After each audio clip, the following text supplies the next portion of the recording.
Hello everyone, good morning সবাইকে, শুভ সকাল। আমি উঠে গেছি অনেকটা আগে, আজকে রাতে আমার ঠিকঠাক ঘুম হয়নি আর আমি শ্যাম্পুও করিনি আজকে, কারণ হলো থাক এরকমই থাক, চুল অতটাও খারাপ নেই আমার। তো ভাবছিলাম শ্যাম্পু করব, বাট করিনি। বাইরে ভীষণ রোদ, রেডি হয়ে গেছি একদম, এই যে ড্রেস।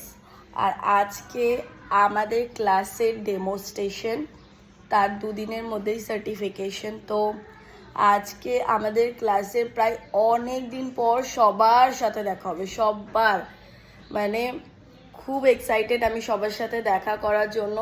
তো যাব ক্লাসে, আর তারপর ওখানে যা হবে, মানে সবাই অনেক দিন পর দেখা হবে যেহেতু, তাই সবাই ভীষণ এক্সাইটেড। ইভেন আমি জানি না সবারটা, বাট অবভিয়াসলি হওয়ারই কথা, কারণ আবার একসাথে সবাই হব অনেক দিন পর।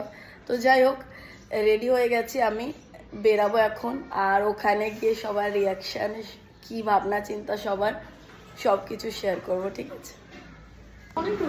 তো এই জাস্ট এলাম ক্লাসে, আর এখন দেখা হলো রমিদি।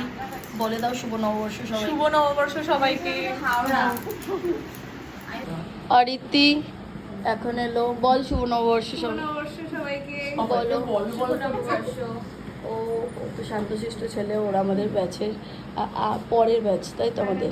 শুভ নববর্ষ। হয়তো বলছে শুভ নববর্ষ, থ্যাংক ইউ সবাইকে। আর বাকি আমাদের মডেল এই যে রেডিও, মানে ক্রিম্পিং করে বসে আছে, তো এখনও কেউ আসেনি আমাদের ব্যাচে, তো আসবে তারপর দেখা যাবে।